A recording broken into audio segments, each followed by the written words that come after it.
All right, welcome back. Welcome back. This in the ever developing news cycle of horology. This may be yesterday's news, but there is an interesting development. Yet another fold in the story of Christie's Geneva Passion for Time auction. You might remember Christie's was really proud of landing not one, but two private collections in the run up to the fall season, um, partly in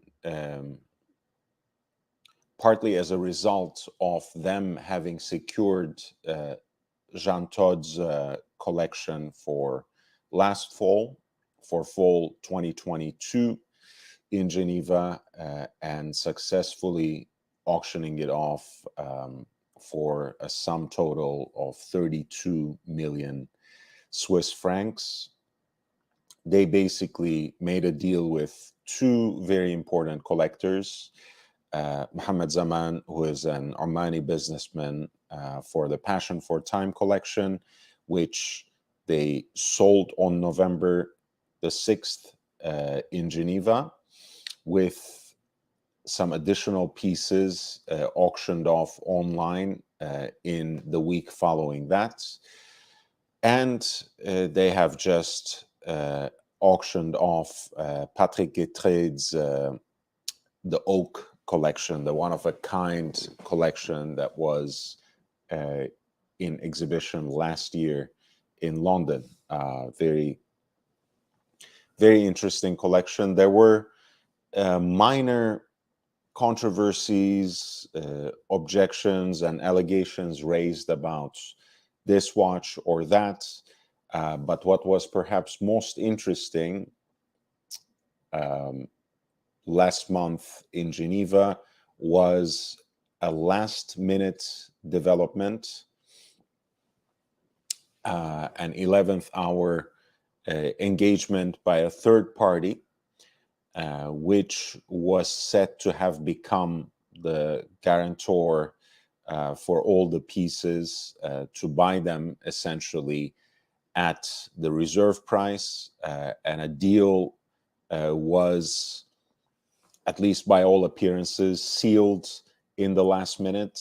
The auction started about 45 minutes late, and when it started, people very quickly discovered that the reserve prices have been bumped up significantly, sometimes by a factor of 2 or 3 times, and it seemed to have been, in the last instance, quite a successful sale.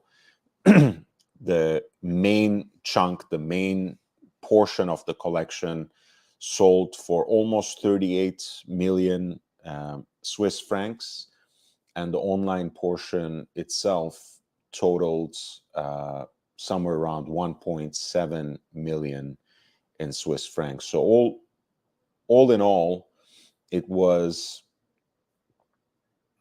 quite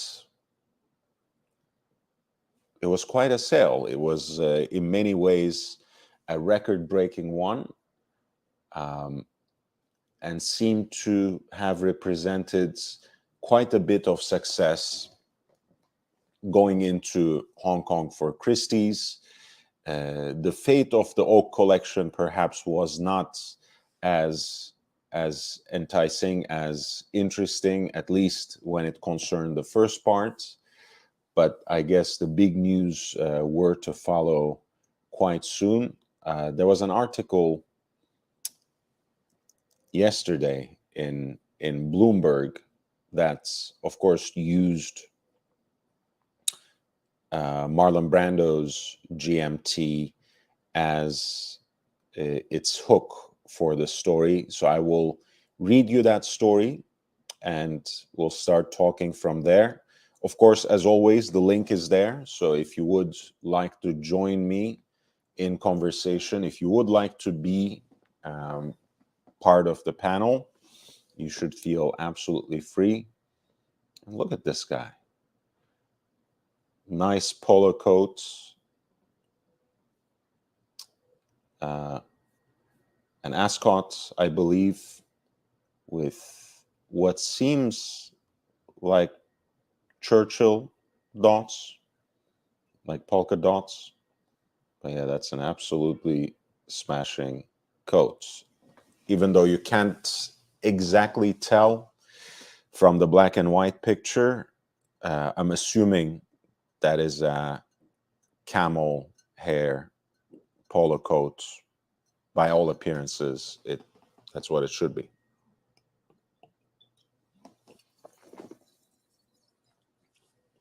So this is what the Bloomberg article tells us. It's penned by one Andy Hoffman. Brando's $5 million Rolex held in Swiss dispute with Christie's. Hey, taking time. Nice to see you, man. Thank you. Thanks for dropping by, and please don't forget to drop a like as well. So Brando's $5 million Rolex held in Swiss dispute with Christie's. Oman collector filed legal action against Christie's in Geneva. Christie's tells winning auction bidders to withhold payment. So in fact, it is Mohammed Zaman who took Christie's to court. A Rolex GMT Master watch once owned by Marlon Brando that sold for more than $5 million is among some 100 timepieces frozen by a court order in a legal dispute between a collector and auction house, Christie's.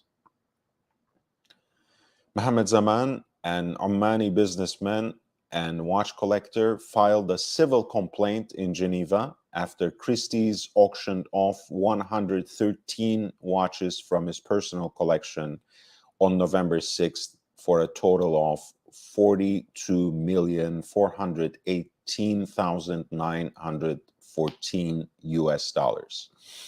So the article specifies, just to clarify at this point, that the complaint covers the live event held on November 6th, and that was the one which involved the third-party guarantee.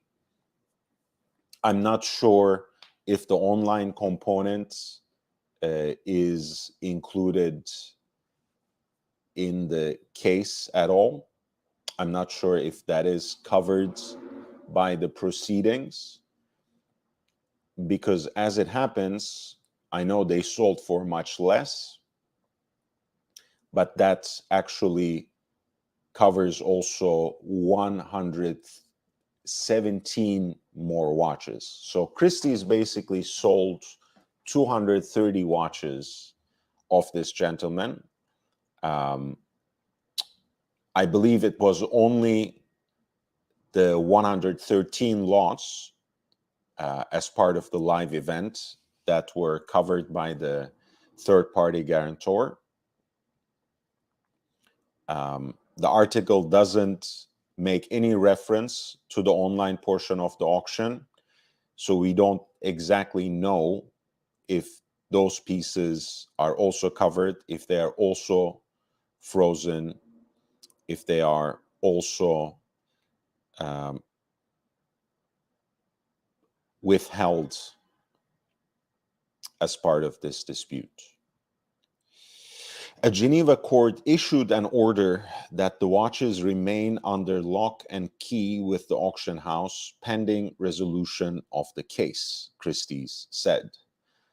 And again, from the language of the Bloomberg article, we don't quite know what the dispute is about, right? Is Mohammed Zaman contesting the legality or legitimacy of the third-party order? Is he having cold feet? Is he having second thoughts and using a legal loophole to withhold or defer the conclusion of the sale? We don't quite know, and I'm not sure if I can share a personal opinion or a professional opinion for that matter, without looking into all the details. Among these watches is the watch Brando wore in the film Apocalypse Now, distinguished by its missing bezel and the actor's name engraved on the caseback. Christie's has told winning bidders to withhold making payments for any watches won in the November 6th auction until the matter is resolved.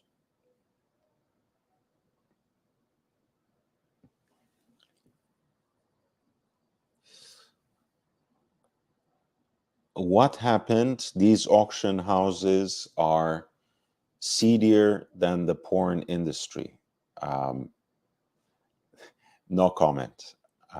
I think, I don't know if that's the comparison. I have a lot of respect for sex work in general. So I don't know. I like auction houses too, but you know, they get into trouble. I mean, look, I think the trouble here is about basically $45 million, right? That's what the trouble is about.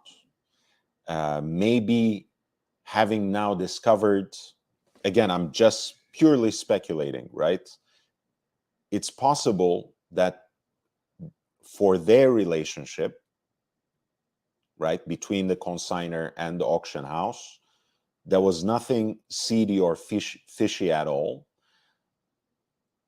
But the very reason that a lot of these high-rolling collectors are now convinced of selling their collection is the thought that we need to get out. This is a lot of money to be holding in watches, and prices seem to be in free fall. We need to take out our money from watches. I mean, this is as basic in the most simple language that I can put it.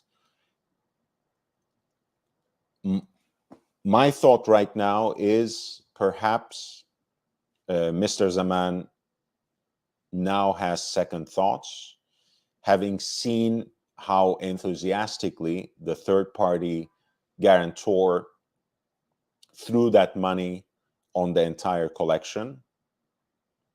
He's perhaps thinking that, hey, maybe I should have just done a private sale with this person or with someone else who would have been willing to take most of the collection off my hands without having to deal with intermediaries. And if there was anything controversial about the auction in the first place, was to have made, because it had made, through this third-party arrangement, a public spectacle out of what essentially had become a private sale.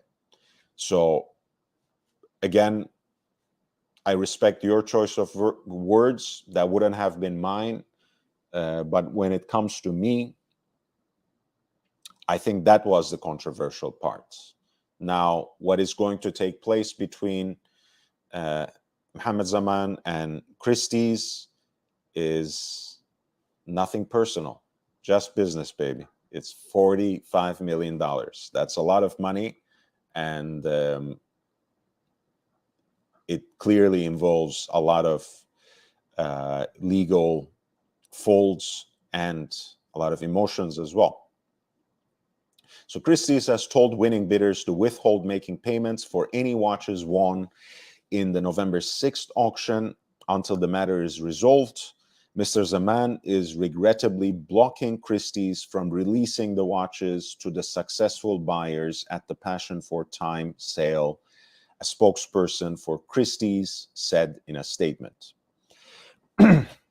Christie's has taken immediate steps to challenge this interference with the sale process and is hoping for a swift resolution. The auction house added, "We deeply regret the inconvenience caused to our valued clients pending that outcome. Rodolphe Gauthier, the Geneva lawyer representing Zaman in the dispute, said he had no intent to comment on pending proceedings and will address my explanations to the courts in charge. So the only comment we get from Christie's is that the sale is successful. It's just being delayed. We're just being frozen for the minute. We're hoping for a swift resolution, but we'll probably get through this. Whereas, obviously, Mohamed Zaman and his representative, Rodolphe Gauthier, think they have a legal argument to potentially withdraw the collection from the sale. The claim has been filed under Swiss Civil Code of Obligations that says an interested party may make a claim for avoidance in respect of an auction whose outcome has been influenced by unlawful or immoral means. That's where our Patek Philippe friend's comment comes up, right? So the legal claim has been actually filed under the Swiss Civil Code of Obligations that says an interested party may make a claim for avoidance in respect of an auction whose outcome has been influenced by unlawful or immoral means. Christie's, which is owned by the French billionaire François Pinault, said it denies any allegations and is looking to resolve the dispute so it can release the watches. So it's pretty clear from the article, from the Bloomberg article, that what is at stake is, for the most part, that third-party guarantee that was entered in the 11th hour, which the collector, which the consignor, Mohamed Zaman, through his representative, is contesting because it is said to have influenced the outcome by unlawful or immoral means. Very interesting. Christie's continues, we are sorry that Mr. Zaman fails to recognize the record commercial success of the Passion for Time sale. Look at that. We are sorry that Mr. Zaman fails to recognize the record commercial success of the Passion for Time sale, which was the largest total achieved for a single owner watch collection at auction to date. And yes, please do take note. Last fall 2022, Jean Todt's collection was sold for about 32 million Swiss francs. This went for about a little more than 5 million Swiss francs than that one. A hearing regarding the case is scheduled for December 11th in Geneva.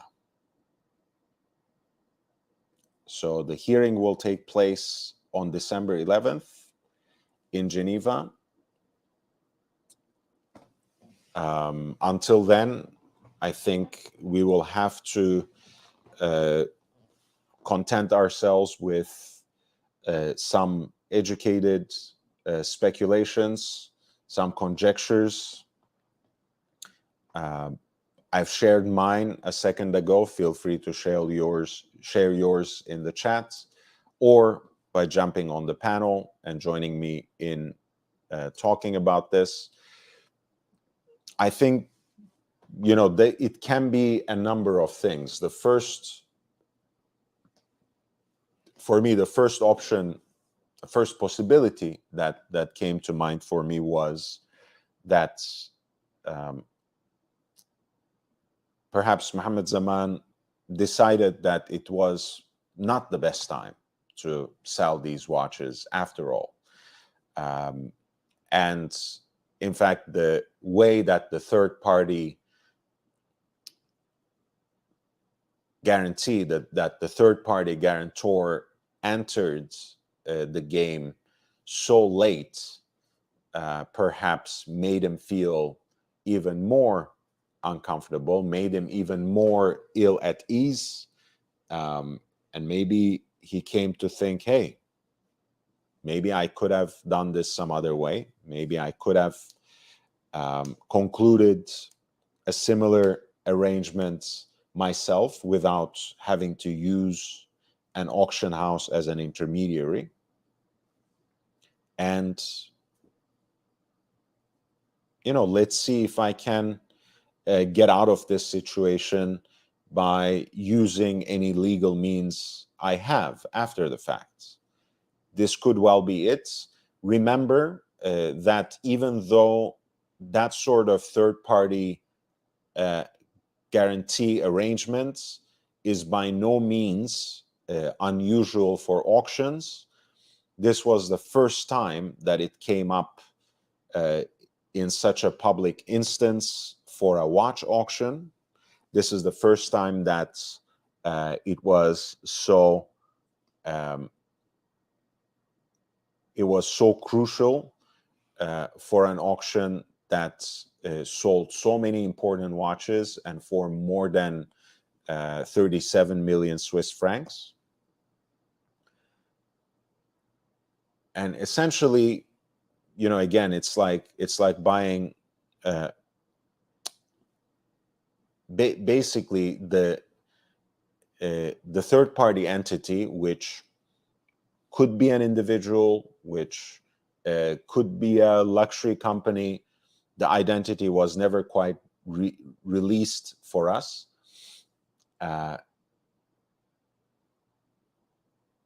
Signs an agreement to say that they will buy every single lot in that auction for the reserve price. And in this case, the reserve prices that they committed to were multiple times more than the reserve prices that were announced publicly when the catalogs went out, when the sale was announced, so on and so forth.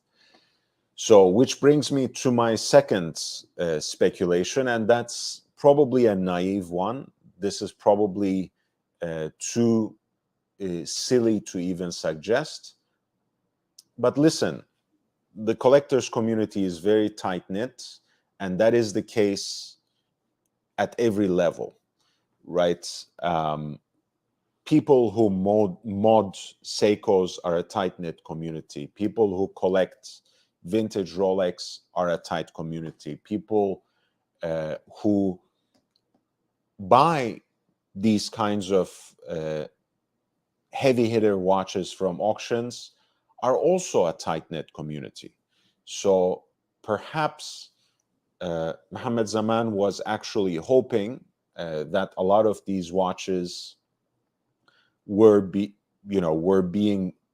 going to be bid upon fair and square in the same way that we have been used to, without the involvement of some sort of third party. And maybe he was hoping that most of these watches would have been otherwise snapped up by his friends, by his fellow collectors, right? Maybe I'm being naive, but perhaps that was his plan. That was what he had in his heart. And with the involvement of the third party guarantee,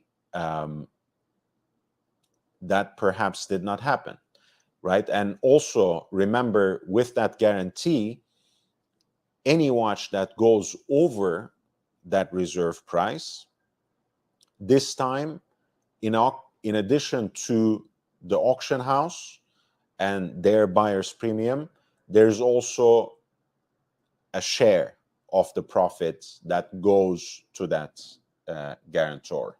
So, in fact, there's now a third party involved from the profits, from the proceeds of the sales. So that may have been another part of this third-party guarantee situation that didn't sit right with Mr. Zaman.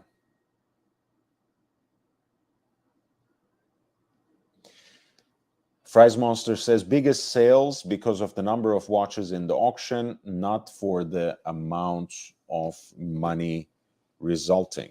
I think they're not lying about that, Fries. Biggest sale in terms of a single owner watch auction. The Jean Todt collection had, it was called Legendary and Unique Watches, incidentally also on November 6th, 2022.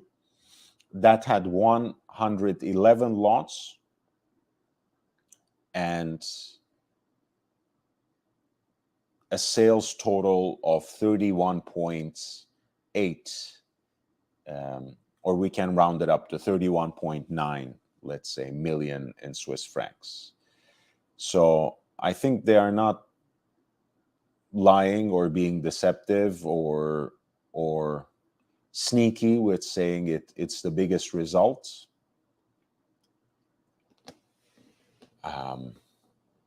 And Captain Kirk, you're right. The guarantee in this case especially made the grand total of the sale go up, and go up significantly, in fact. But as I said, let me put it in the simplest terms, right? Let's say you have this very precious watch, right? Let's say you were, allocated a Nautilus from Tiffany 7-8 years ago. You were their loyal customer, buying tons of jewelry from them. You have already bought a couple of Calatravas, maybe a few complicated Patek watches by them, and they sold you a Nautilus as well, because why not? And around this time, 2 years ago, you decide to sell it, right? You take it to the auction house. We don't have to use any names for the hypothetical, but you take it to one of these prominent auction houses, and they give you a roundabout estimate, and they say, we can sell this watch for 10. And then they include it in an auction. The catalogs come out. It's now listed with an estimated value of 15 to 25, right? Or let's be they said they will sell it for 100,000. The catalog comes out, the estimated value is actually 150,000 to 250,000. And you're like, oh, wow, I'm going to make more money. I'm going to sell this watch for even more. Let's see what goes on. Let's see what comes out of this. On the day of the auction, last minute news, someone comes in. That estimate is actually now 300,000 to 500,000. And the watch ends up being sold to 350. Now, I also want to remind you that in this Passion for Time auction, some of the most desirable watches were actually snapped up by the same person in the room that is anonymously known as the Paddle 1013, right? So there are so many moving pieces now. Suddenly I feel like, okay, what the hell just happened, right? I was going to sell this watch for, I was happy to sell this watch for hundreds. They gave me the hope maybe it would sell for 250,000, 250. And suddenly the watch sold for 350, but the way, the whirlwind took over the entire room, and the way that all these watches sold for 2-3 times more than what was estimated, I'm now thinking, wait, I mean, maybe the market wasn't so bad after all. Well, why did I have to sell this watch now? Could I have made more money? So I can understand why, in fact, a sale that blew through even the most optimistic expectations at this point in time, based on what we knew about the situation of the market more broadly, may have seemed fishier, may have seemed more suspicious than less to Mr. Zaman. But I'm not in his head. I don't know him personally. I have obviously not talked to any of the parties of the ongoing legal proceedings. So it's not like I've talked to the lawyer. It's not like I've talked to Mr. Mohammed Zaman. It's not like Christie's would talk to me about this. But again, going back to the day of the auction, going back to November 6th, the third-party guarantee was altogether novel for a watch auction, even though it is used in other auctions, especially in the world of art. And it seemed things basically went from bad to worse in terms of public perception. Again, I'm not trying to suggest anything else. When a lot of the watches were bought by the same person, a lot of the most desirable pieces were all won by paddle 1013. So I can see why, even with a positive result, even with a very, very positive result that Christie's is presenting as, I want to read it again because that's a very interesting line.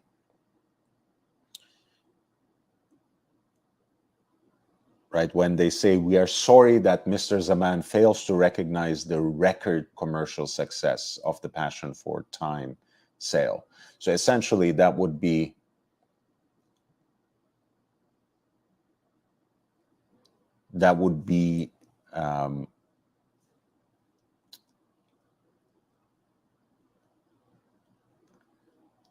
a way to say, hey, why aren't you just happy with what you got? Why are you asking for more, right? Why are you even hoping for more than what you deserve, even though we gave you a record-breaking sale? Largest total achieved for a single owner watch collection at auction. So, wait, is P. Philippe Patrick?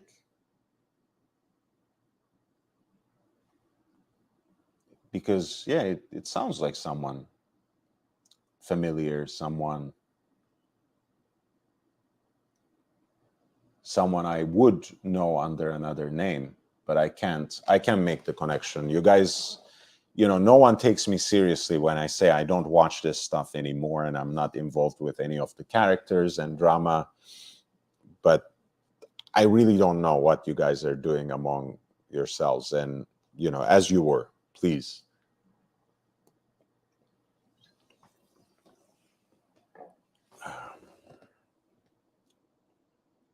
Yeah, so that's the news of the day. the hearing is scheduled for December 11th.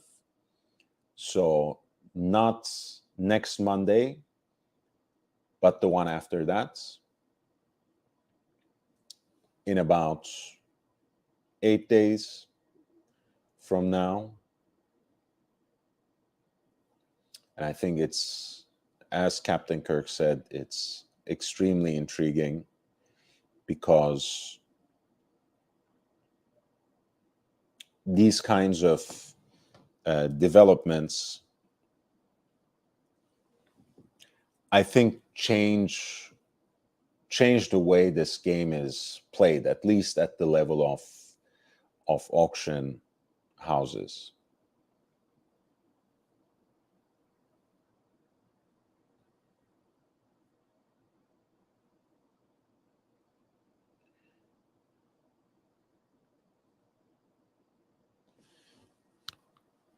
And Eric also commented on the whole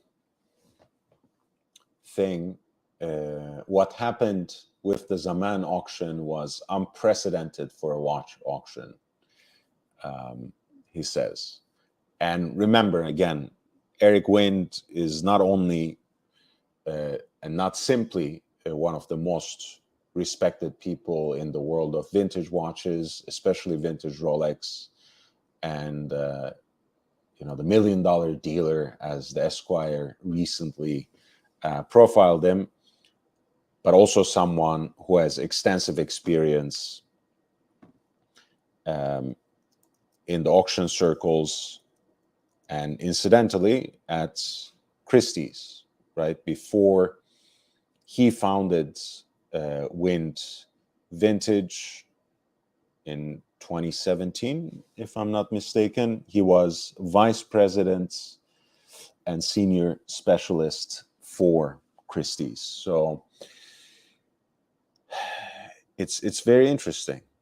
Maybe I'll be able to bring Eric or Jose in to talk about this. Probably, well, you guys tell me. Should I try to bring someone to talk about this in more detail with before the hearing or after the hearing?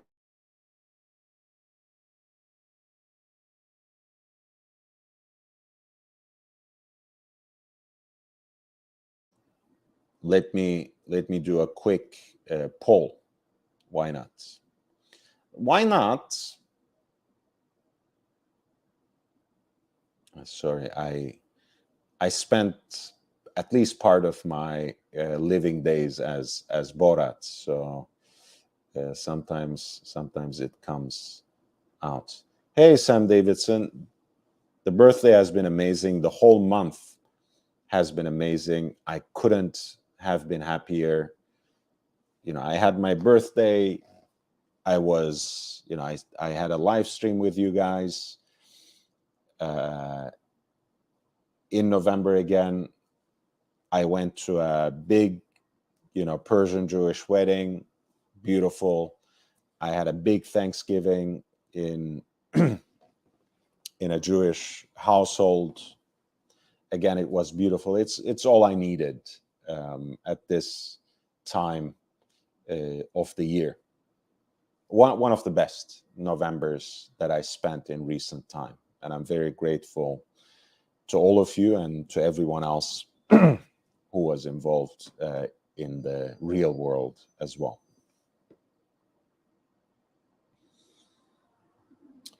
I don't need to bring OC on to talk about that. I can bring the person, the actual person who is Barossa, right?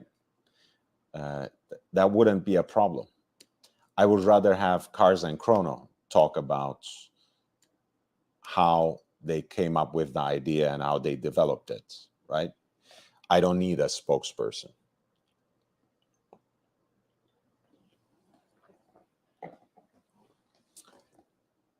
And I'm offended by your name, honestly, because the person on whose name you are punning is the opposite of bright. I think he's one of the stupidest people to have entered the world of watches ever. So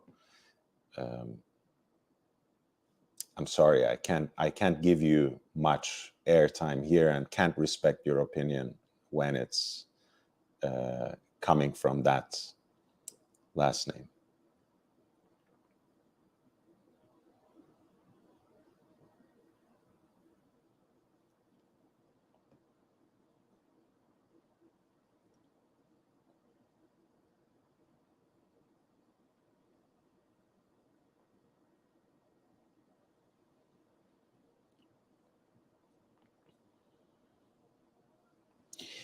Let's take a look at some of the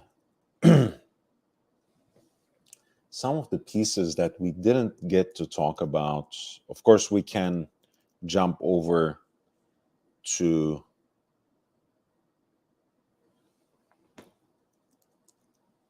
some of the watches listed for the New York auctions that are coming up later this month. There were a few results that we didn't quite digest, that we didn't quite talk about, um, that were recently sold in Hong Kong.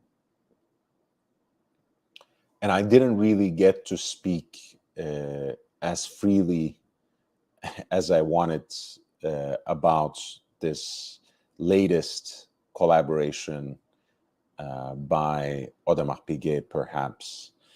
So there are a number of things that we can talk about. If you prefer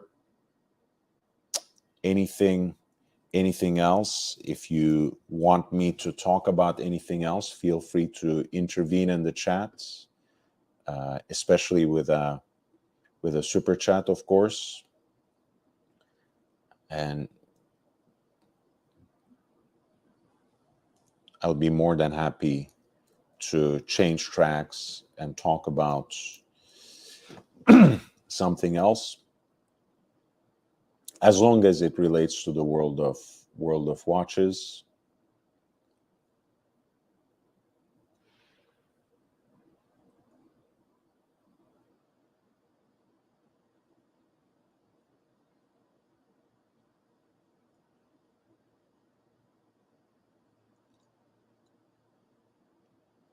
I was really interested in these Sartori Billard pieces that came out. You guys remember I talked about this flying tourbillon, and I was expecting it to be released first as a jump hour piece, but they actually decided to release it in two different models, one with a 24-hour dial and the other with a 12-hour dial. I think you'll see what that means temporarily, but let's start with the quote unquote basic version, which is the 12-hour. The dial, as you can see, has that recognizable aesthetic that these native bespoke pieces have. You can customize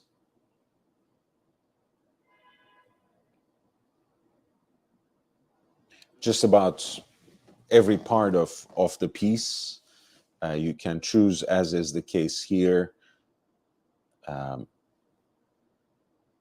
different style, a different stone, even a different finish for the center of the dial, and something else for the hour track. You get to play around with the finishes and material of the hands as well.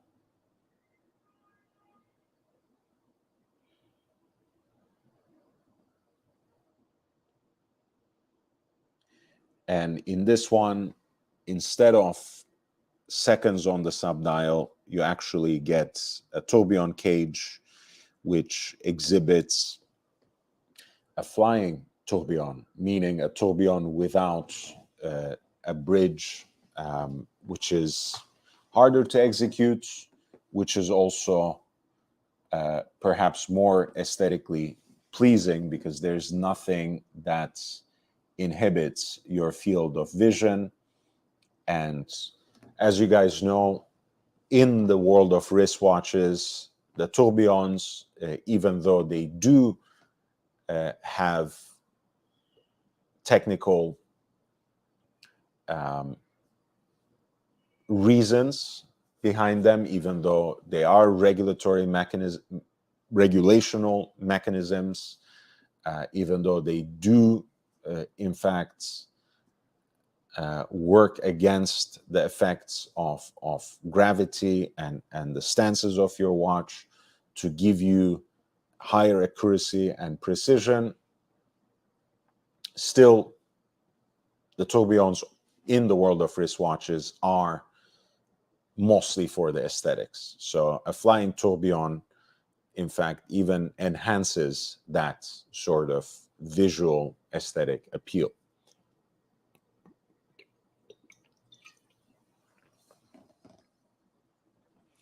This is the first in-house movement by Sartori-Billard.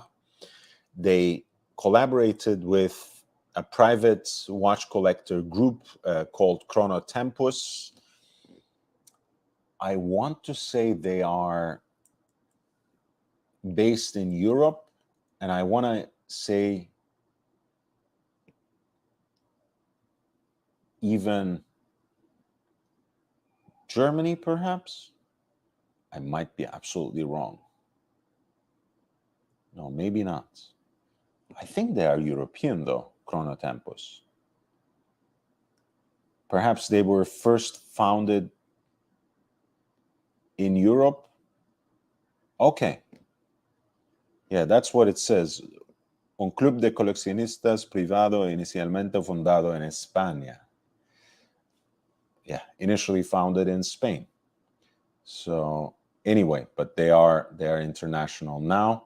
And now things are falling in place for me as well, in the sense that I was thinking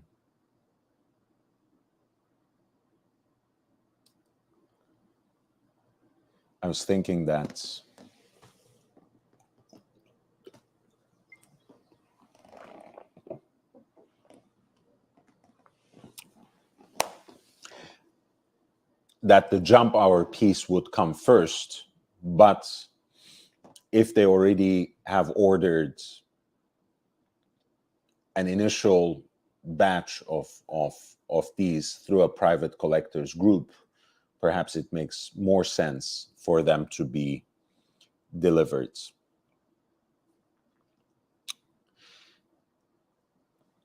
After their delivery, which will be exclusive to the Chronotempus group, Sartori-Billard will begin to offer the SP0612, which is the one you're looking at, and the SP0624, which is the 24-hour version of the watch. And that reminds me, by the way, of one of the most beautiful watches that Anderson Genève made for Cartier and also for its own brands. Because essentially you have a single minute hand in this one,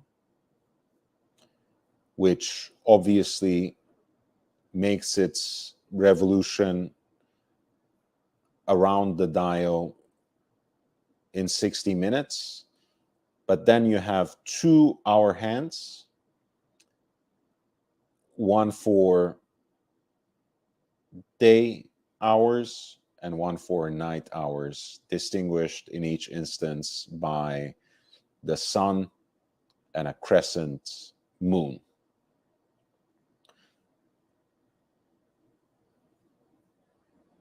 and I want to show you what the Cartier version looked like. So you have a reference of what I mean and what the connection is between these two pieces.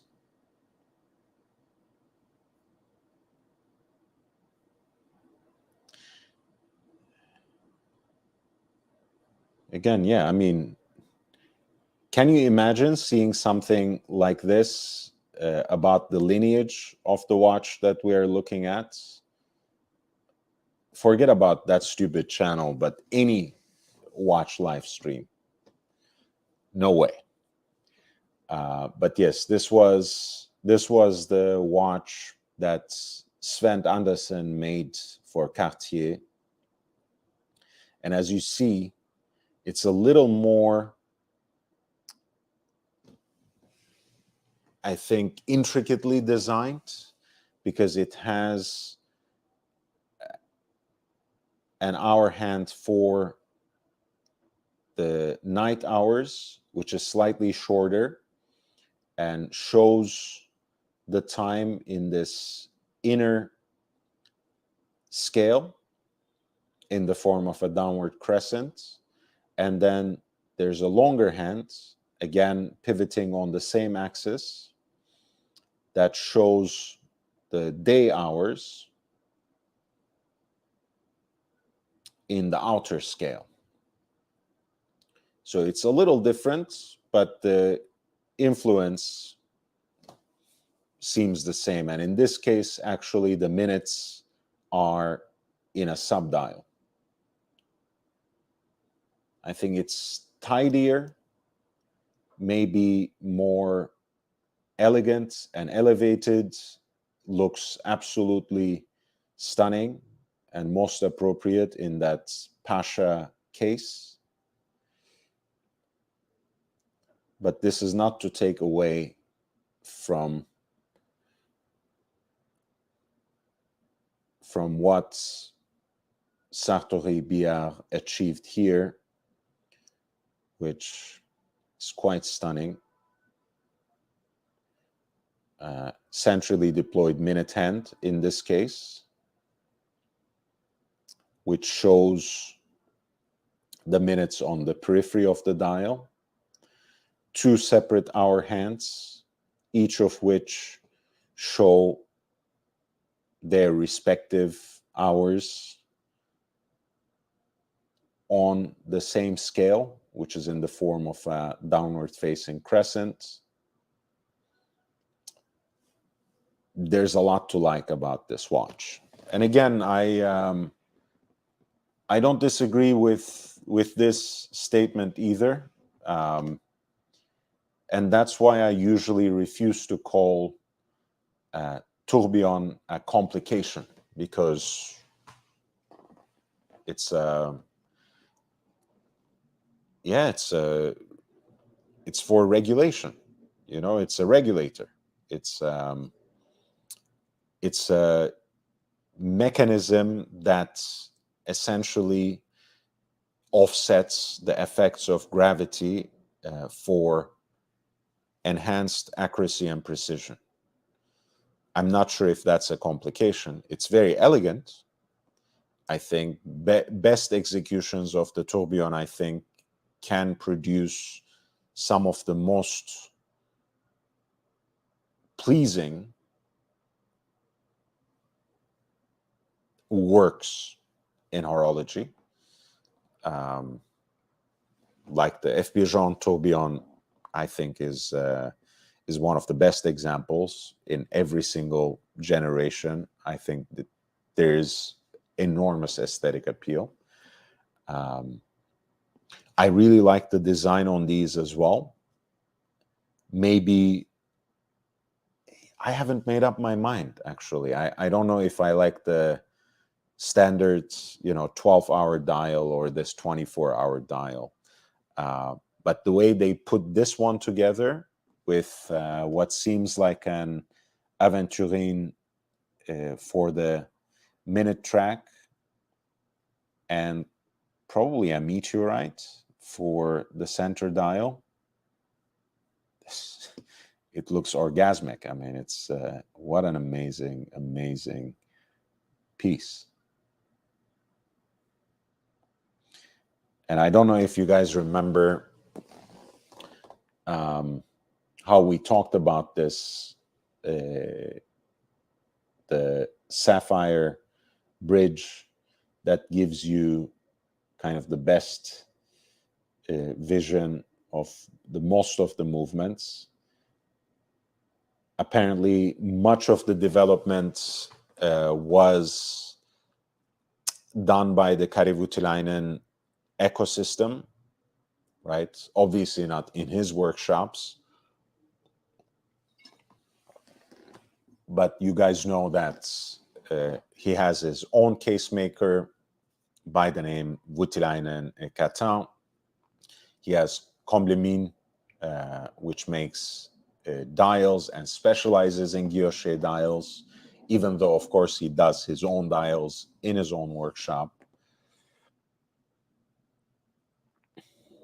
Very, very fascinating.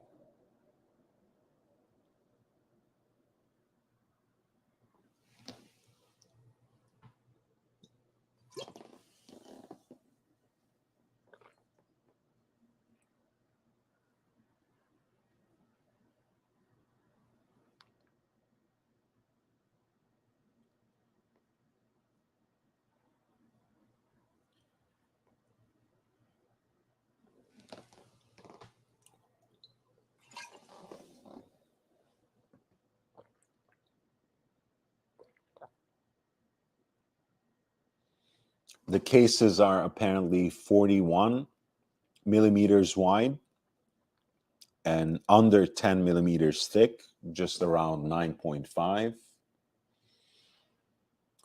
with a lug-to-lug distance of 47 millimeters, water resistance of 50 meters, which is fine, better than your average dress watch, which is 30. I think 50 meters is more than enough for water resistance for an everyday wear kind of piece. There will be stainless steel, tantalum, titanium, gold, and platinum cases available.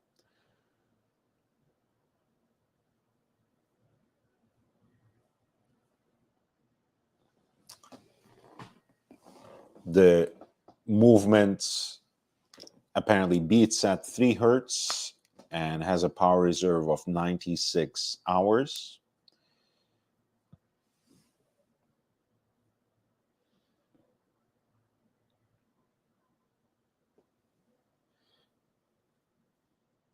The price is a little bit tear-inducing, I have to say, especially if you have been used to the usual pricing of Sartori Billard, which is very accessible for allowing you to mess with and allowing you to customize just about any aspect of the watch. Usually it's in high 4 figures and low 5 figures, but these tourbillon pieces in steel and titanium for the 12-hour model will be 88,000 euros, and the 24-hour model, which will be available in titanium, stainless steel, gold, or platinum, 96,000 euros. It's very ambitious, I have to say. The collector series, which I'm sure they have already sold at any rates, shouldn't be a problem, but I don't know how much the rest of the watches will actually sell for.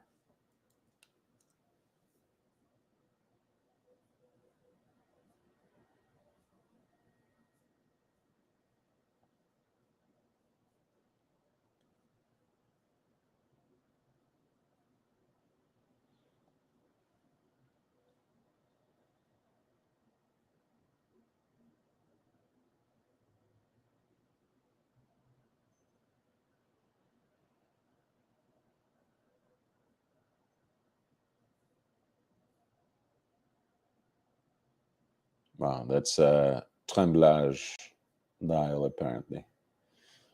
Presumably made in Komlemin, Voutilainen's, or the dial maker connected to Voutilainen.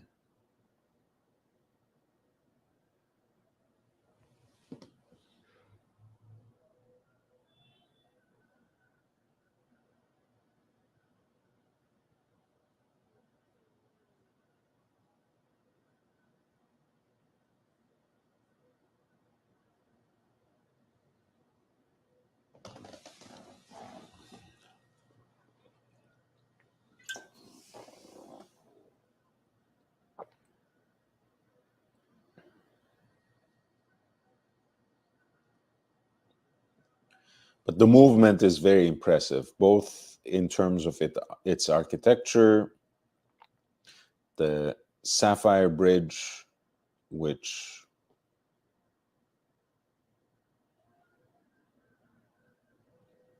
are really amazing.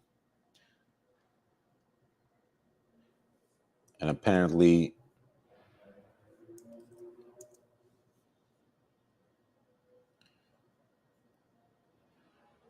the beveling and inward angles of the arched bridges and the tourbillon cage are executed by Philippe Narbel, who is a very well-known and respected watchmaker.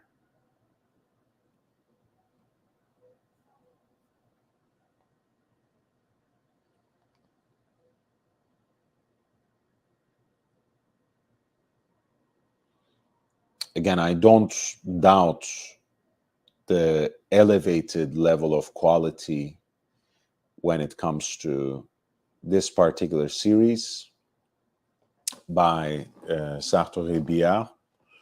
But the jump in price from what we have been used to from them to this particular model is quite significant. So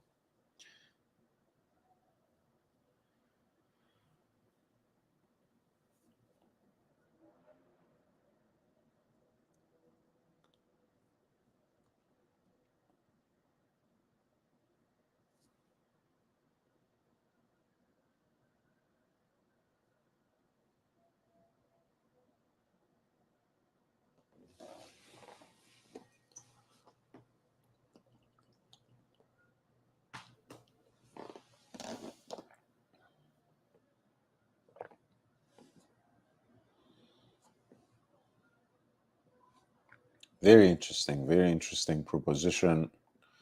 You guys remember when we were talking about the jump hour version of this tourbillon, based on some of the sketches and the prototype movement that was presented at the time. And I was wondering, this is an amazing concept. It's like a mouth-watering proposition, but how much would they try to sell it for? And we have our answer, right? I think the jump hour piece might be a little less, a little more, but it will be right around the same price points. I mean, let's say somewhere around 75,000 to 100.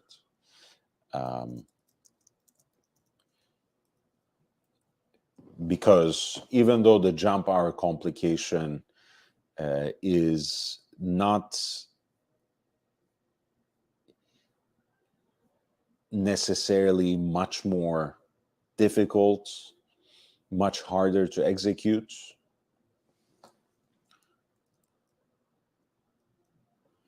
but as you guys might remember, that concept included a 1-minute remontoire to basically operate the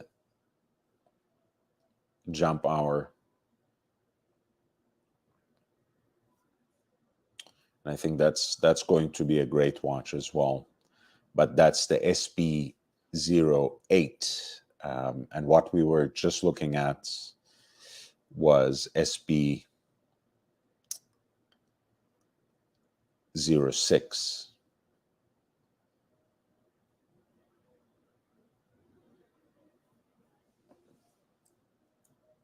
This is SB08, which is also going to be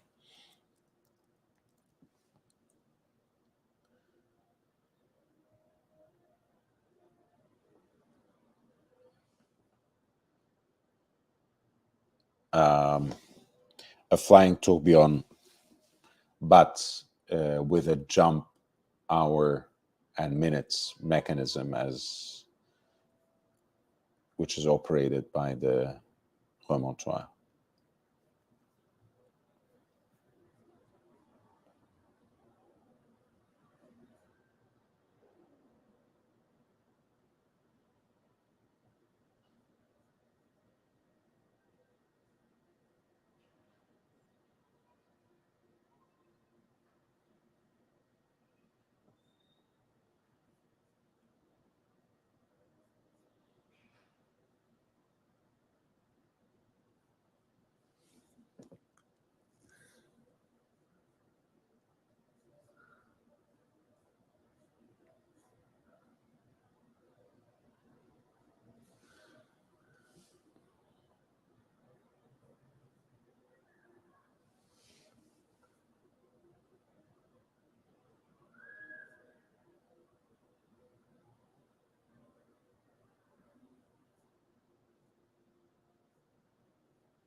Yeah, there's some additional images on Revolution's coverage.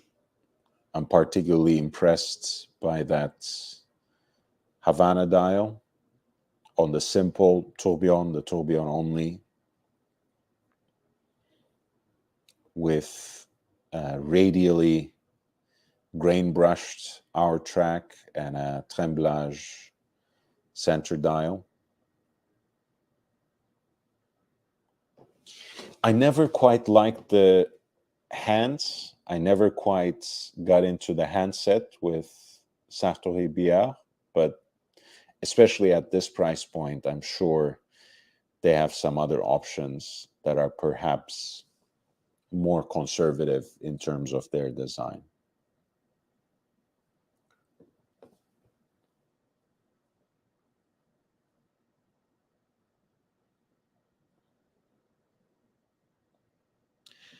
And apparently, there is a model that has an additional minute hand, but on some of these models, apparently it's the night hand, or like the opposite hand, essentially acts as the minute hand, which is very interesting. I think overall I prefer their execution of the simple 12-hour dial with the flying tourbillon.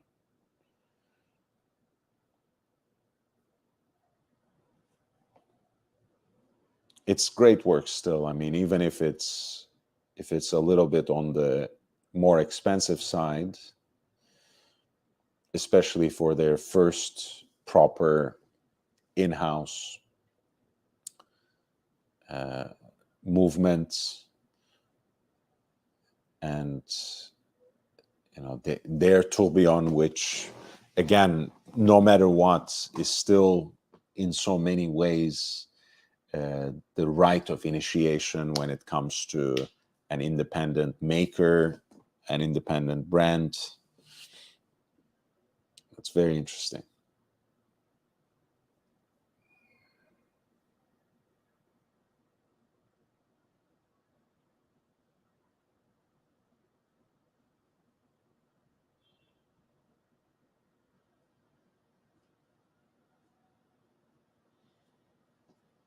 Yeah, the exhibition case back seems very lovely, with a slight dome, the sapphire bridge, and it's impressive that they managed to keep it still under 10 millimeters.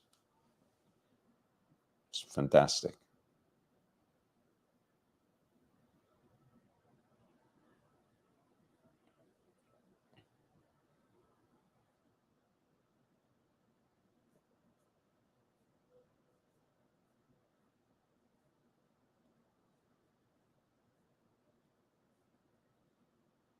Please hit the like button, by the way. Thank you for being with me this beautiful Saturday night.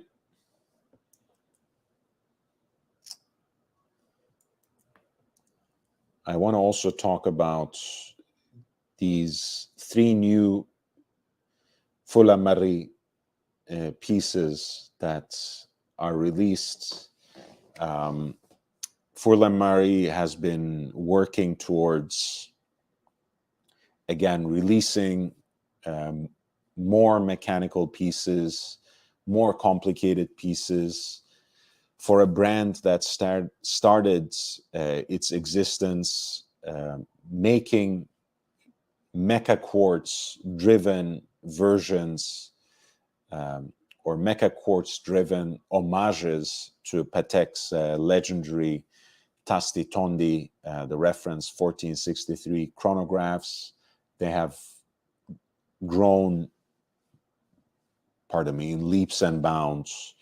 Of course, they presented not too long ago, but I think already last year,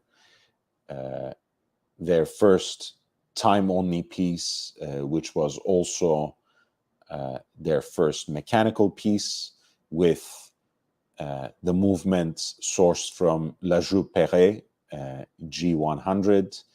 In this case, they are introducing their first mechanical chronograph, a column wheel chronograph with flyback functionality.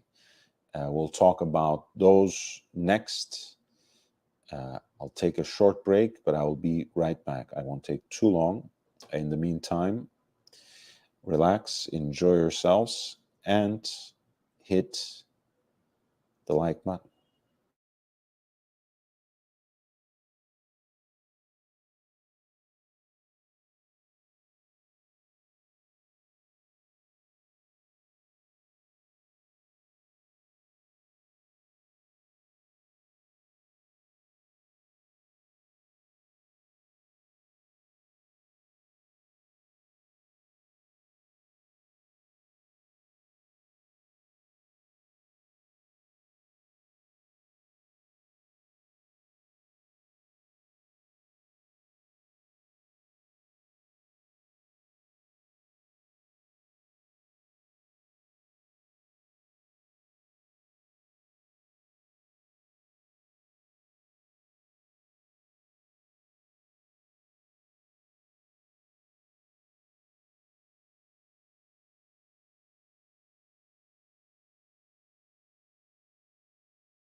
All right, I'm back, and we're talking about the new collaboration between Fola Marie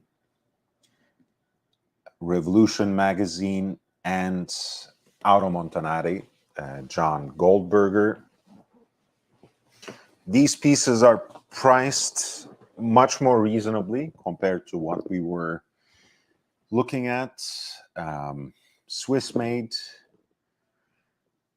mechanical chronographs with flyback functionality in 3 different renditions, one of which is a special edition for Revolution, all priced at 2,750, 2,750 Swiss francs, excluding taxes.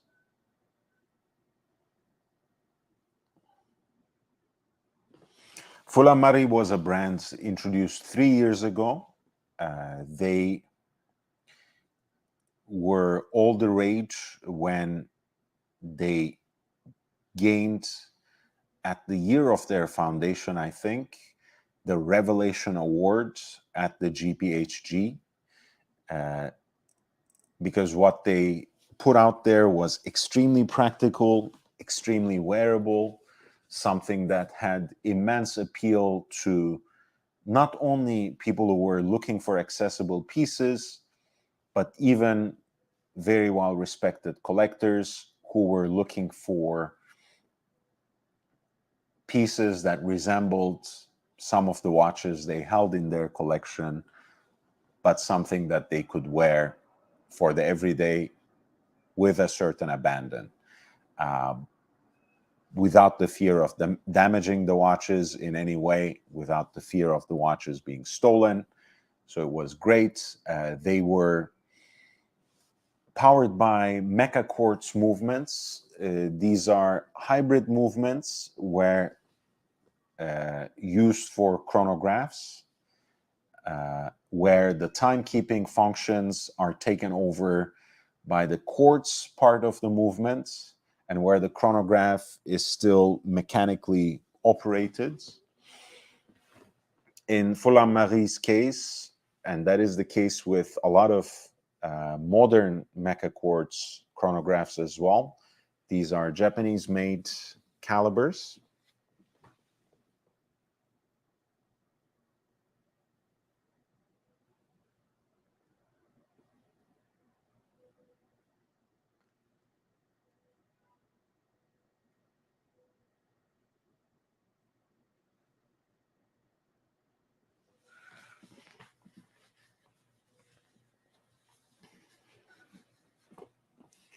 And as I mentioned, their cases for that first generation of the mecha quartz that they still have in their collection, with different dials in different versions, had cases that were inspired by those first waterproof chronographs by Patek, by cases that were once made by François Bourgel, with those distinctive round pushers,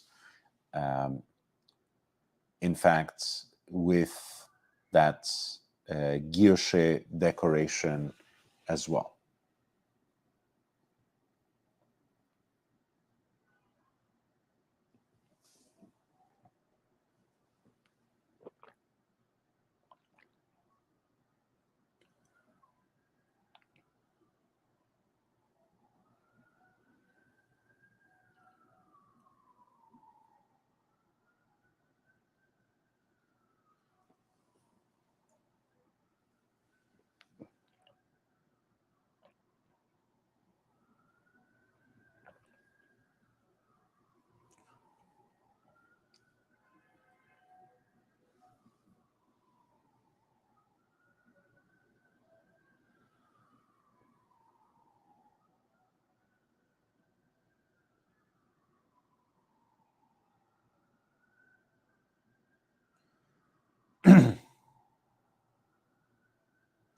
As you can see, the 3 pieces are very different from each other.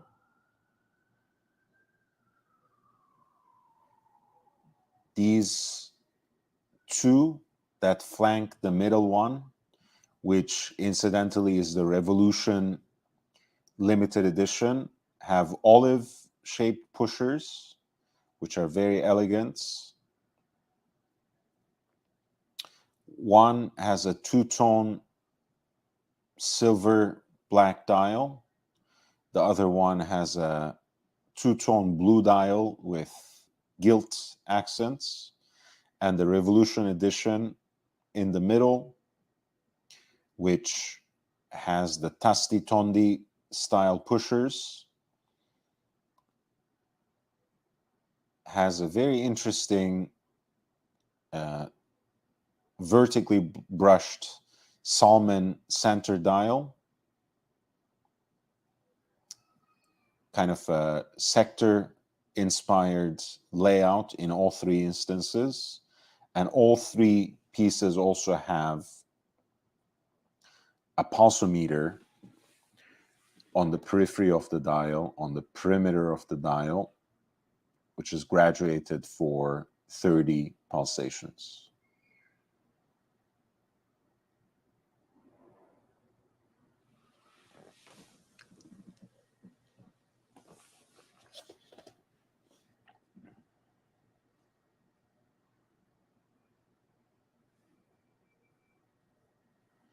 I don't know which one I like more, honestly.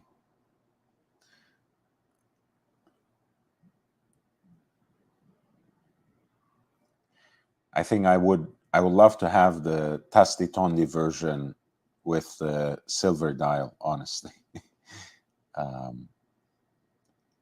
It's a little too stark for me, the contrast between black and salmon. Somehow it doesn't fit together for me in my mind, but that's probably just me.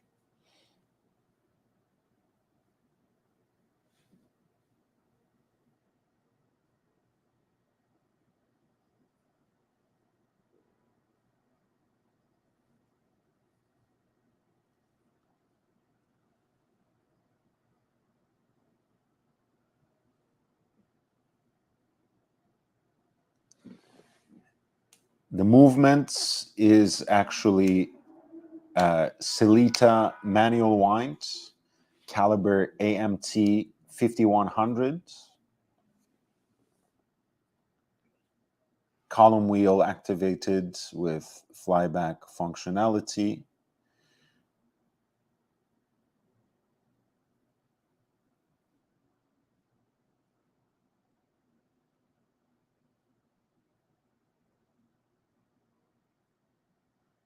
You are seeing the movement in the back.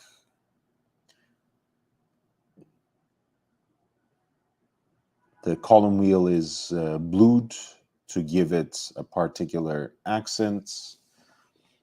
The bridges have a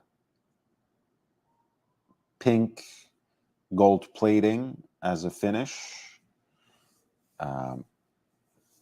Highest level of Celita's bass movement. And the hand wound movement allows for a relatively sleek design and dimensions, conventional dimensions, conservative dimensions, I should say, classical proportions. The watch case is 38 millimeters in diameter and 13.2 millimeters in thickness. It does, and those measurements include the domed sapphire crystal in the front and the sapphire display case back. So that's a real measurement. There doesn't need to be any adjustment or any accommodation you have to make also for the crystals and domes and whatever else.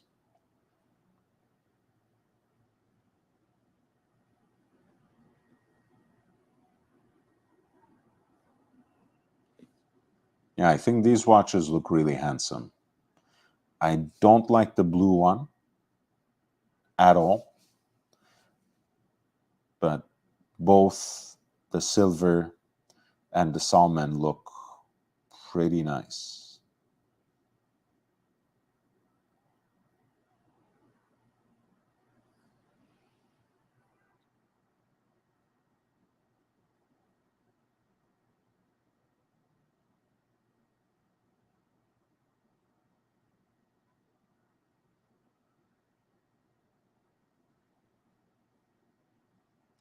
And as you guys know, of course, this series gestures towards what is to come, what is yet to come from this brand.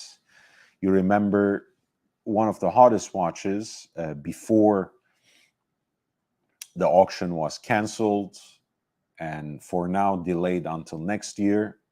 One of the most impressive pieces for Omniwatch 2023 was this secular perpetual calendar that was presented by Furlan Marie with a movement that was conceived for them by Julien Tixier and Dominique Renaud.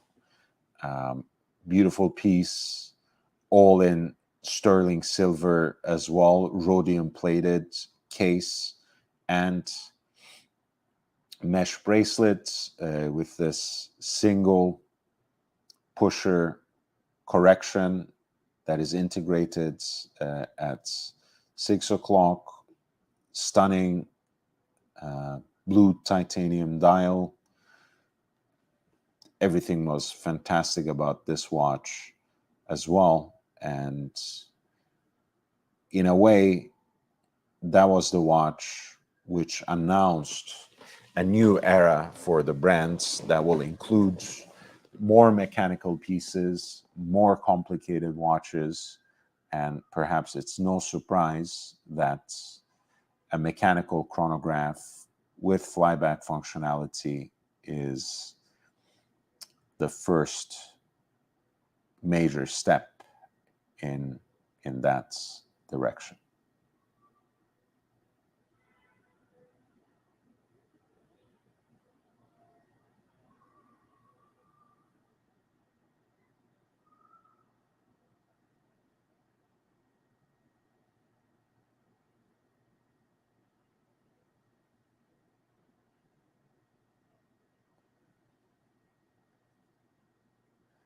Apparently, there will be a 3-piece box set available too for these watches, for those who would be interested, and that's the presentation for that.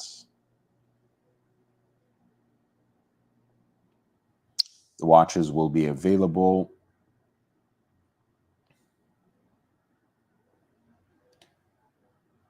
on December 7th. So basically next Thursday. 6 a.m. my time, 9 a.m. Eastern time. And apparently you can email Revolution already to register your interest. There's going to be 270 pieces per reference plus 30 sets for all 3 watches.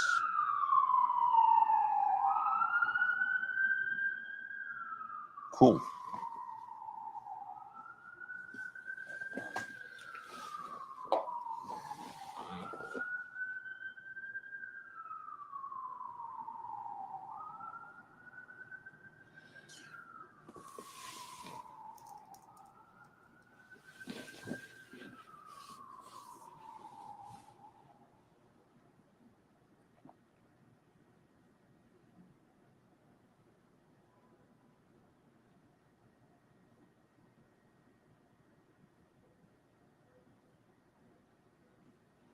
Yeah, I think the architecture is the same, Fries. I know technically Errant has a different source. No, actually, it's not a different source because AMT is Sellita. Errant used to have Le Jour Perret movements for their chronographs, but they use exactly the same movement. Actually, not similar. As you can see here, Their caliber is called AM2, developed and made by Manufacture AMT, Celita's high-end division in La Chaux-de-Fonds. Hand-wound column wheel with flyback function, 63 hours of power reserve, plus minus 2 hours, with a 30-minute counter, Inca block shock protection, with Geneva stripes and diamond polished edges on the bridge, blue polished screws, gold colored engravings. Yeah, just a slightly different finish compared to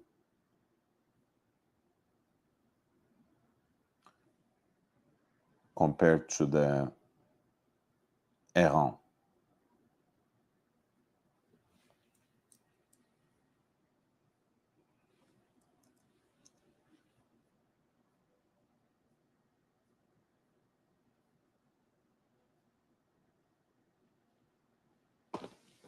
Essentially, one has rhodium plating and one has pink gold plating.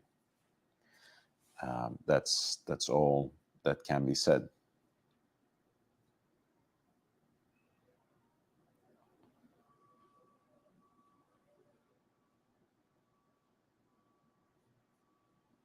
Yeah, I actually like it. I like it quite a bit.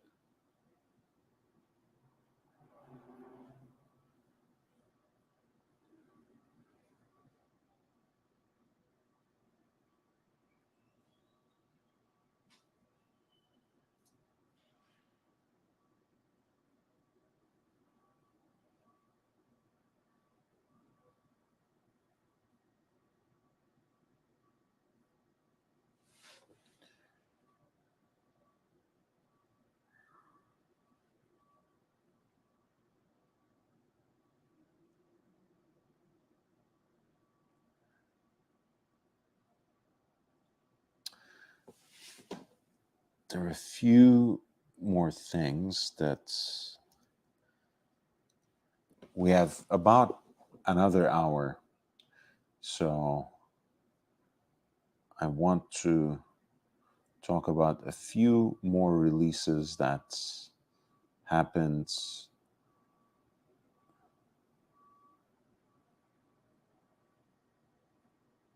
over the last few days. Apparently, there's a diamond dial version now of Chronomètre Contemporain 2 by Recep Recepi, with 5 baguette diamonds on the dial at 12, 2, 4, 8, and 10 o'clock.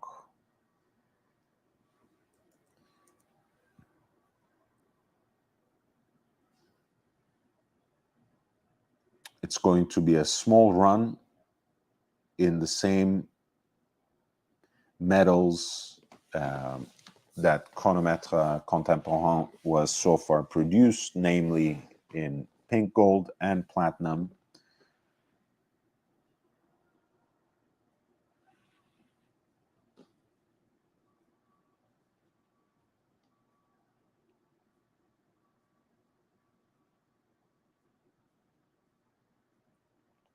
Both with enamel dials, of course, which in this case are actually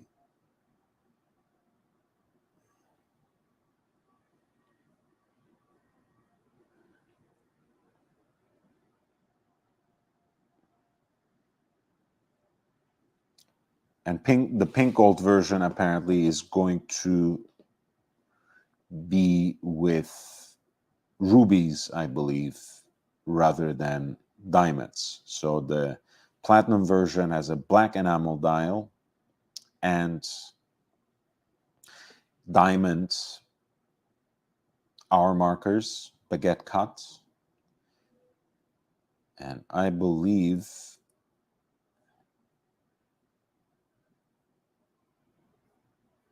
the pink gold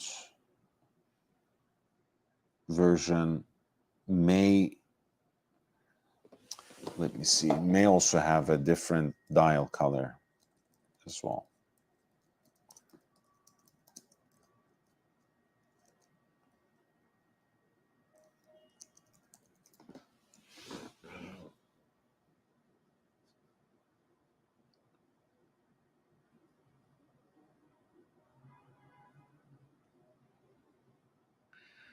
Yeah, I think it's going to be a white enamel for that. Yeah, beautiful pieces. And apparently there's like a 20% markup in this case.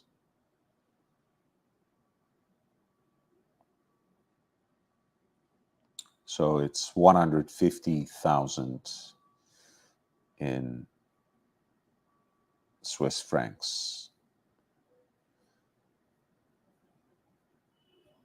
Platinum, black enamel dial, diamond markers, pink gold, white enamel dial, grand feu in each case, with rubies.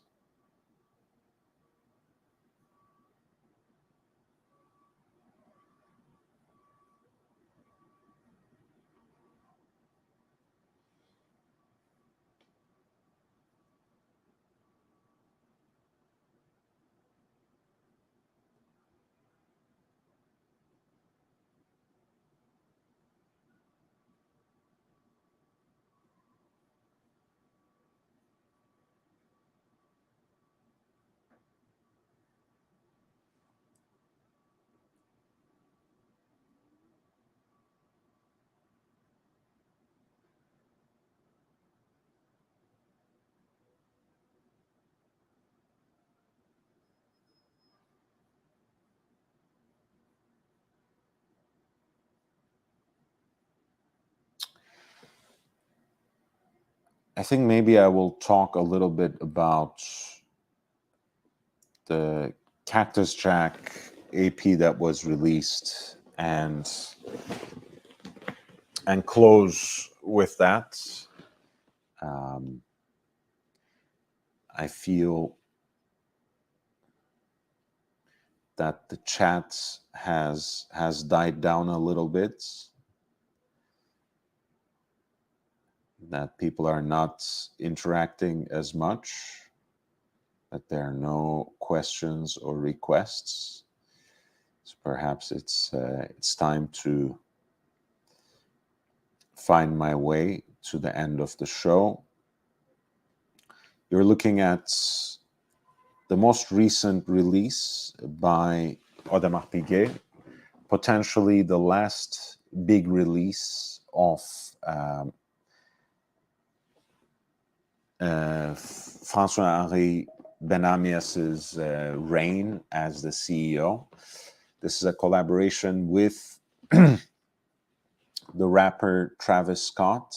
Of course, Travis Scott is no stranger to collaborations with his Cactus Jack moniker or Cactus Jack brand. He has collaborated with Nike for his own shoes. He has collaborated with McDonald's for a special menu and some merch to go with it. And even though there have been since some controversies around his name, AP still saw it fit to introduce a limited edition model, and in fact, a unique case material for their collaboration with Travis Scott. First of all, I mean, this is very interesting watch for me. I've always been a huge fan of Royal Oak perpetual calendars. It's hard to resist an open worked one on top of that. I think that's bound to be almost a beautiful watch. I'm not sure if I'm a big fan of the brown ceramic. Um, People have come up with different names for it. I guess it's more of a chocolate brown than, for example, IWC's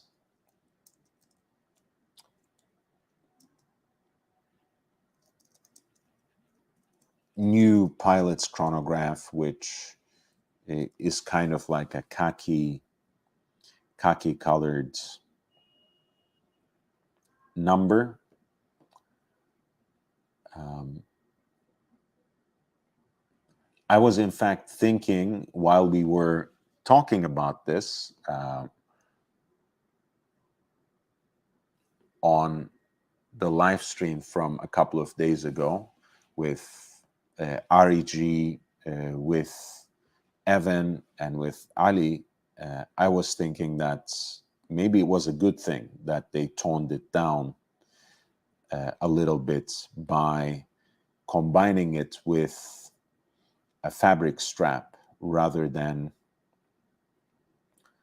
uh, a full treatment with an integrated bracelet, because I feel that it would have been a little too much probably if the entire watch was executed in this particular shade of brown, including the bracelet. I've always thought that the black ceramic is supremely attractive. I think the white one is also very, very good looking. Um, I have gotten, honestly, I've gotten used to the blue one as well, even though it's too flashy and it's not something that I could ever wear.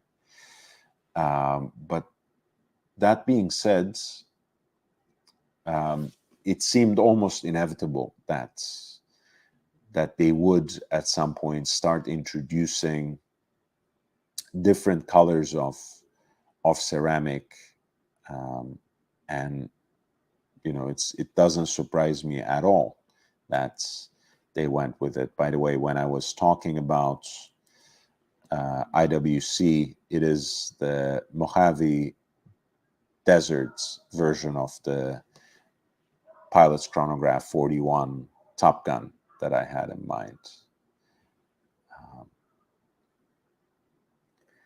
I think even in this case, right, if the watch had a bracelet to go with it in this material, I think it would have been too much anyways. But I can see how this sort of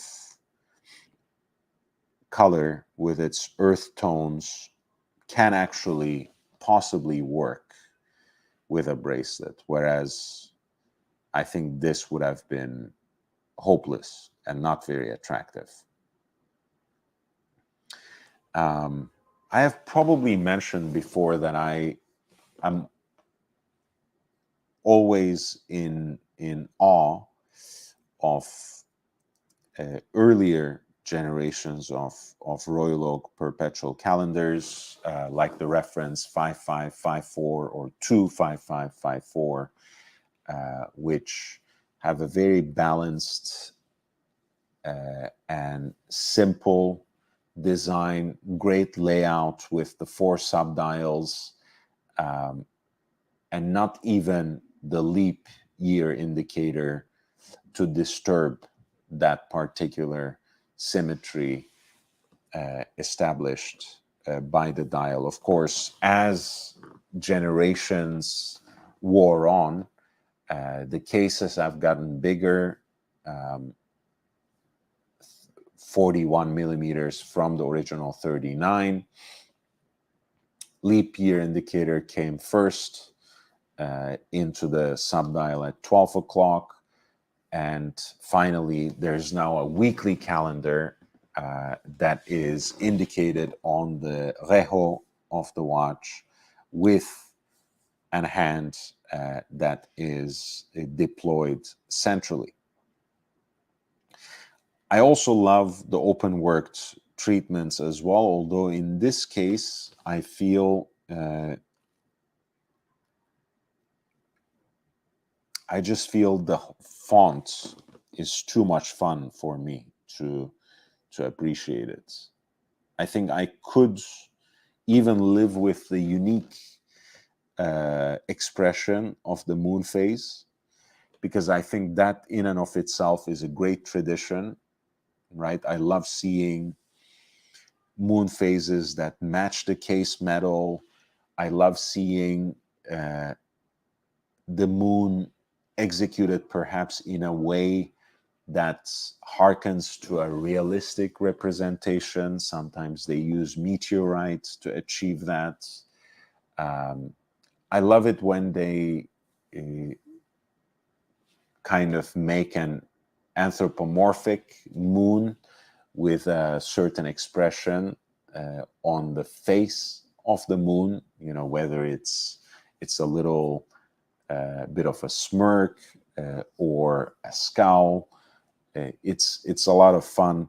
So whatever they did with the moon phase, I think here fits right in.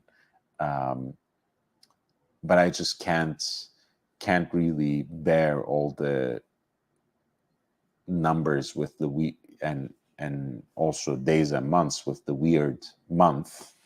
And you know, the Cactus Jack branding,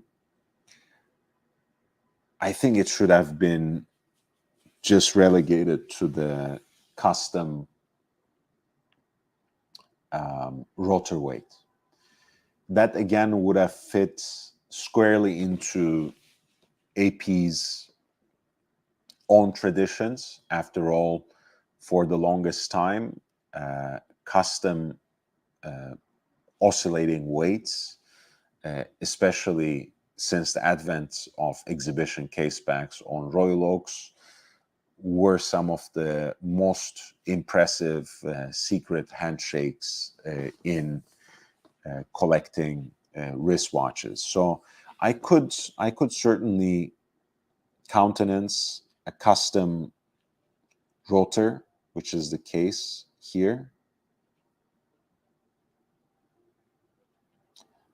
But I feel they have done a little too much by bringing the Cactus Jack branding to the dial, and in fact, by using it as an indicator, as a hand in and of itself, showing the day specifically at 9 o'clock.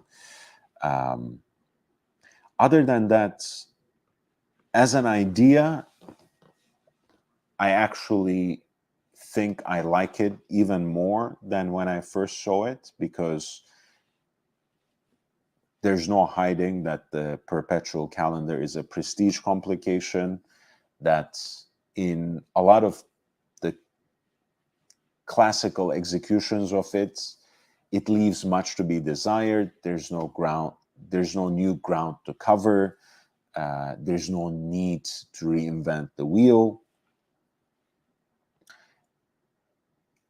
It is appreciated when you do something new with it, when you find perhaps a more fun or youthful or more original way of representing the perpetual calendar. In this case, I think it's a little much, but I like the fact that it is, again, I like the moon phase. I like the fact that it's open worked, and I like the fact that the subdials themselves are treated with luminous material so that they grow in the dark. I think all of these are cool things.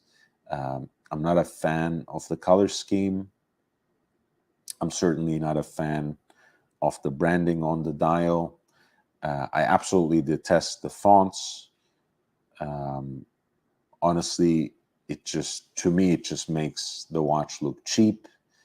Um, but it is what it is. I guess they are stealing a page from Patek's book with the 5212, which is, of course, incidentally a weekly calendar, Calatrava, and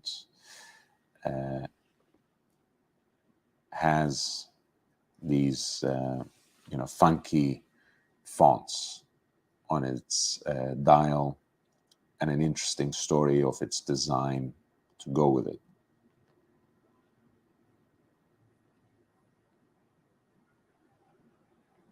There will be 200 pieces of the limited edition, which I'm sure is already sold out. Again, the watch is executed in brown ceramic with a case that has a diameter of 41 millimeters.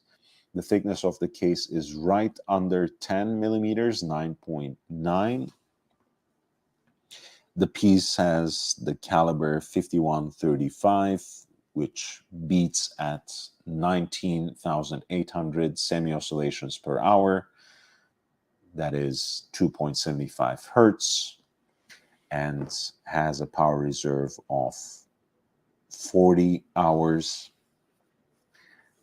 The price point is set at about $200,000, which is 178,000 francs before the taxes.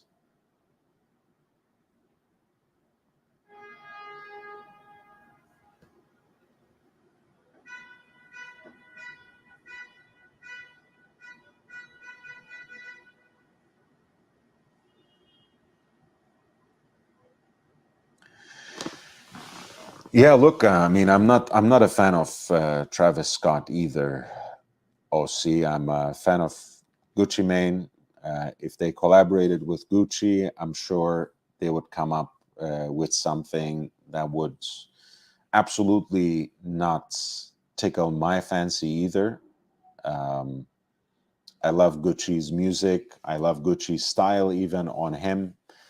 But it's not really for me. I'm sure it would be some monstrously iced out number. In this case, I think the reason I don't like it is because it is actually close but no cigar, right? If it were something more, if it were something louder, more unconventional, more blinged out, I think I would not feel anything towards it whatsoever. In this particular case, maybe like you implied, there's already so much to like about it, as the genre, as the execution, maybe even the case material. I actually like the ceramic and the use of ceramic by AP. I think especially the perpetual calendars in black and white ceramic are incredible pieces, and there are so many others that are, again, very interesting as well. A lot of the time only pieces with black ceramic are grail level watches, and the 77 350 CE, the Carolina Bucci reduced size time and date piece with that unique oil spill inspired dial is probably one of my all-time favorites Royal Oaks ever in terms of when it comes to special editions. But all of that being said, yes, I think the reason I don't like this watch is because there are a lot of things that I actually like it. So I care enough about the watch to hate it. If it were some other kind of new release or special edition, which had all sorts of gem setting, or which had, which utilized the code 1159 case and this and that, I would not even care. In this case, it is an open worked Royal Oak perpetual calendar in ceramic. I'm already interested, right? Oh, you have luminous subdials? Tell me more, right? So there are all these details that make me actually quite intrigued. But overall, I think it looks like a dog's breakfast. I mean, it's not good. What else can I say?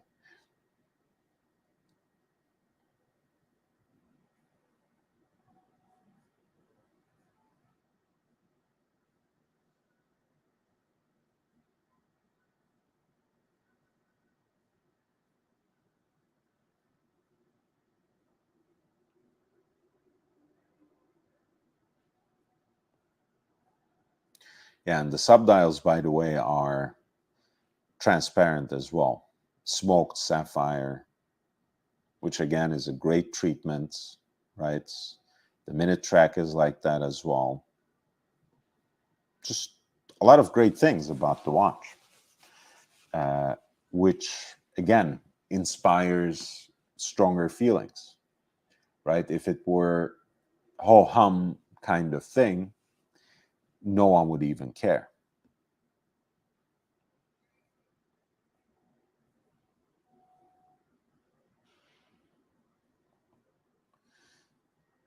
I heard the prototype originally had black bolts on the bezel, but Travis thought the bolts were too short to be black. What does it mean too short to be black?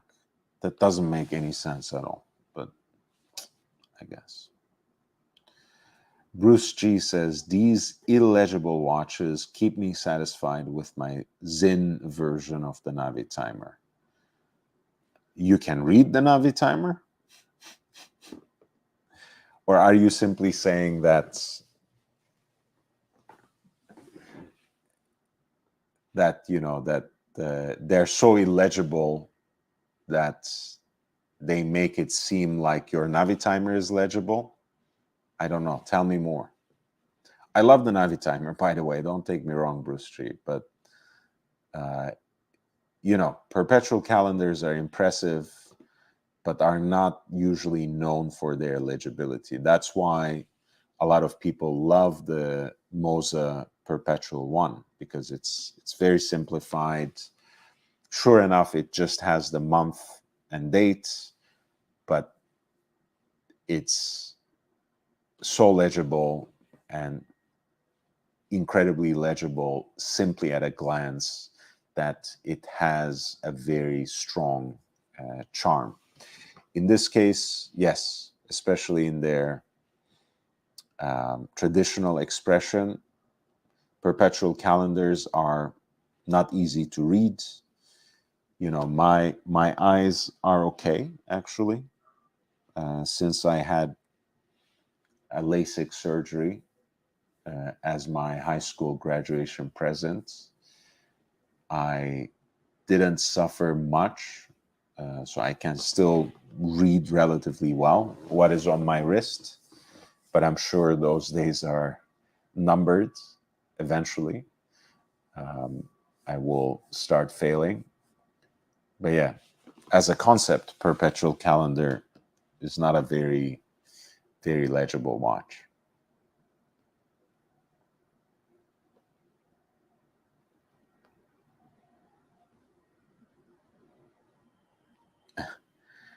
Yeah, but handwritten by whom? By a child? I mean, again, I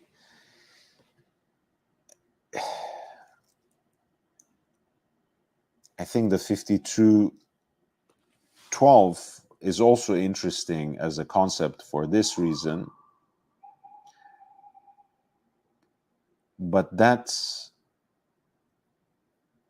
I don't know, that to me has a font that's a little more streamlined, perhaps. That's a little less contrived.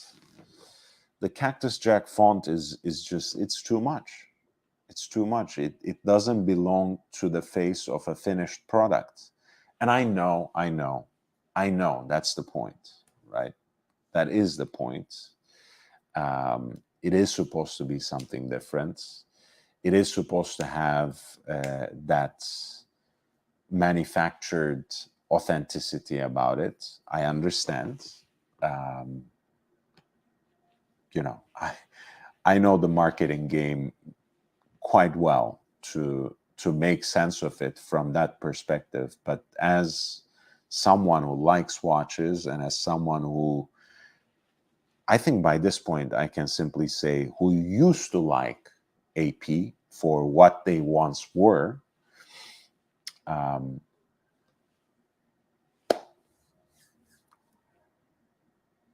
I can say I don't like this watch. I just think it's too hard. To me, this watch is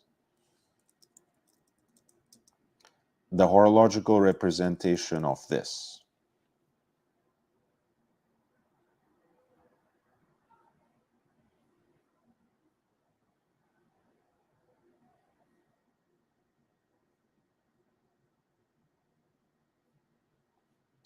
Let me see. Yeah. So this piece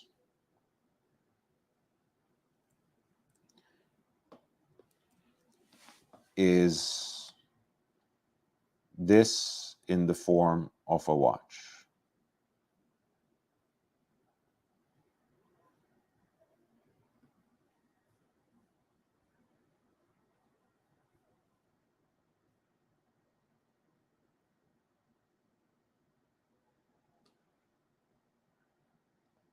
You see how it looks? This is the outgoing CEO, François-Henri Benamias.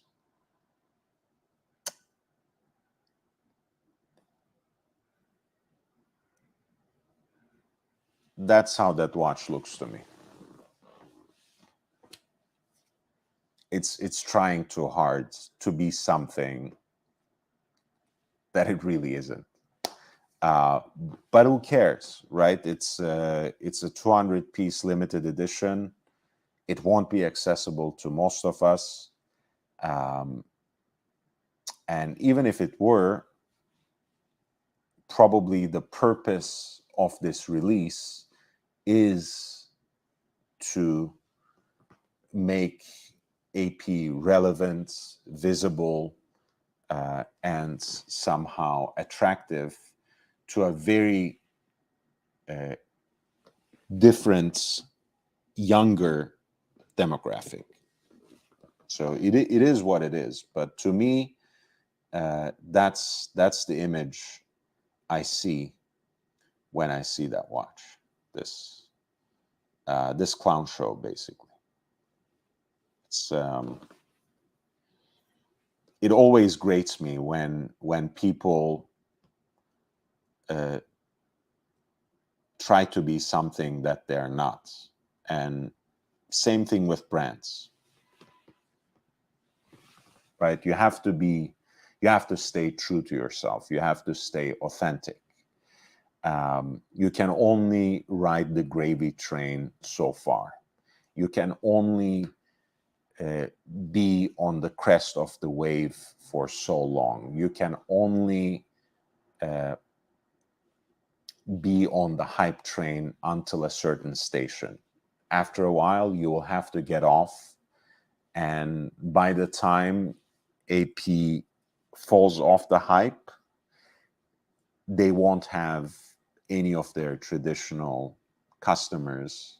They won't have any of their traditional collectors left with them. So it's ultimately it's sad at a certain level, but trust me, I mean, AP won't miss me, and people like me, and we won't miss whatever AP is doing these days either, because there's so much out there, and there's so much from AP that is out there, that is available, that is accessible, and that's comically involves jumping through less hoops than you would have to today to get a lesser product from their points of retail. So, whatever. You do you, AP. You'll be fine, but so will we. It's a sad story, but after a while, I think it stops being sad. It is what it is. All right, this was a short show, little bits of a rant, ranty mode. Me ranting about a bunch of things. We started talking first about the recent fold in the Christie's Passion for Time auction debacle. And there's more to come on that particular issue. We'll probably talk about this next week, but especially after the hearing on December 11th. Apparently, at this point in time, all the watches from that November 6th auction are frozen under lock and key, so to speak, until the legal matter is resolved. We have also talked about a few new releases by Sartori Billard, by Fola Marie, and AP. Thank you, Frank and Honest, for your kind words. Please hit the like button on your way out. If you want to support the channel, you guys know super chats and super stickers always work. Of course, you can leave comments as well as super thanks. There are also links if you want to contribute in other ways. Unlike other channels, I don't take on sponsors. I don't, I'm not in the pocket of anyone. I'm not influenced by the industry. I'm not employed by any of the luxury groups or auction houses. So I can actually give voice to your concerns, respond to your demands. I am only beholden to my audience. I'm completely at your behest. And that also means I need your support. And as you have always seen, as you have seen in this, what is it now, 22-month journey, more or less, everything that you give to the channel comes back to you in terms of the quality and quantity of content. You can always become a member to the channel as well. But if leaving a comment under the video, giving a like to the live streams, and other forms of shorter form content, and sharing it with friends and other collectors, if that is the only thing you can do, I'm more than grateful for that as well.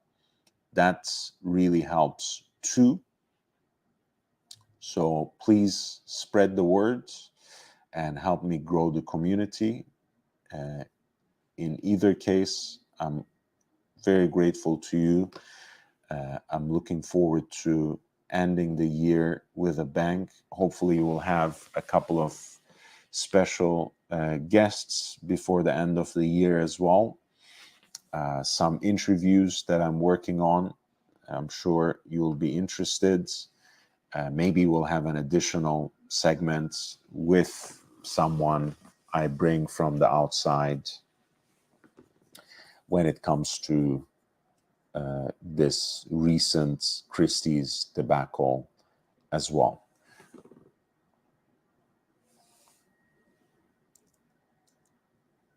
So that's it for tonight. I'll be with you in the next one. I will see you in the next one. Until then, stay safe, stay healthy, wear and enjoy your watches. Take care.